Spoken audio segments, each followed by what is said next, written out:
बिस्मिल्लाहिर्रहमानिर्रहीम अस्सलाम वालेकुम। की हाल है सारे दोस्तों भाइयों, ठीक हो? खरीत है, उम्मीद करना सारे भाई ठीक ठाक होंगे। लो जी सारे माशाल्लाह शो कर लो। 15 पीसा ना शो करान लगा, ठीक है जी।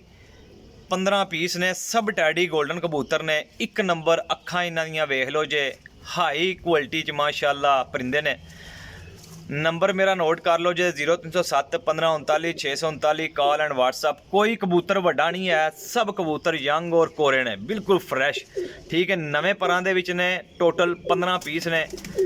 जेड़े सज्जन भरा इंटरस्टेड ने, अच्छा शौक करने वाले ने, पट्ठियां वेखो, पट्ठी टैडी माशाल्लाह, ए पट्ठा भी नाल टैडी जे माशाल्लाह। पट्ठियां ज़्यादा ने, नर घट ने, ठीक है। और नर देखो, नरां दे साइज़ वेख लो जे, ठीक है। एक नंबर ने माशाल्लाह कबूतर। मुनासिब जी कीमत है, मुनासिब जी कीमत 600 रुपये पर में, ठीक है जी। यूट्यूब चैनल मेरा है Ibrahim pigeon point. Like subscribe करना नहीं भूलना, शेयर करना नहीं भूलना, ठीक है जी। इंशाल्लाह ताला जेड़ा भरा लेगा याद करेगा, ठीक है जी। जेड़ा भरा भी लेगा इंशाल्लाह ताला याद करेगा। सब पट्ठियां पट्ठे ने, मुनासिब जी कीमत है। नवे परां वाले भरा जितने ने, जिन्होंने जरूरत है, जरूरतमंद भरा मेरे नाल राबता कर लियो जे। कार्गो पूरे पाकिस्तान विच है। लोकेशन मेरी जेहलम सरायल मगीर है। कार्गो इंशाल्लाह ताला जिथे कहोगे इंशाल्लाह हो जाएंगे। जेड़ा भरा भी लेगा इंशाल्लाह कबूतर हाथ विच फड़ेगा, उन्होंने पता लग जाएगा वाकई रहील भाई ने चीज़ भेजी है, ठीक है जी। टोटल 15 पीस ने। अगर मैं क्लोज करके मारना है, वेखो कबूतर माशाल्लाह जी। देखो साइज वेखो नरां दे माशाल्लाह।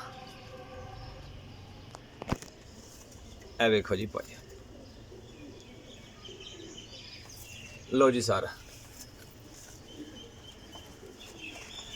एफो जे कबूतर मेरा भरा कोई बंदा नहीं देंदा, देंदे ने महंगे 600 रुपये पर। कीमत कोई नहीं, रेट फाइनल होएगा। जेड़े भरा नहीं समझ विच आउणगे वो भरा मैनूं उम्मीद है कि यकीन है इंशाल्लाह ताला अल्लाह दे दर ते ओह भी भाई मेरे नाल राबता करेगा, ठीक है जी। चस्का पार्टी तो माजरत जे, जेड़े भरा नहीं समझ विच आ जाणगे परिंदे वो फिर भाई राबता करियो। हड्डी ना जोड़ किसी एक कबूतर ना खुला होए, हड्डी छोटी होए, काबले तराम वापसी करांगा, ठीक है जी। लो जी सारा 15 पीसा ना शो कराया। चैनल हो सके तो शेयर कर छड़ियो, वीडियो अच्छी लगे तो कमेंट कर छड़ियो, ठीक है जी। अल्लाह हाफिज़।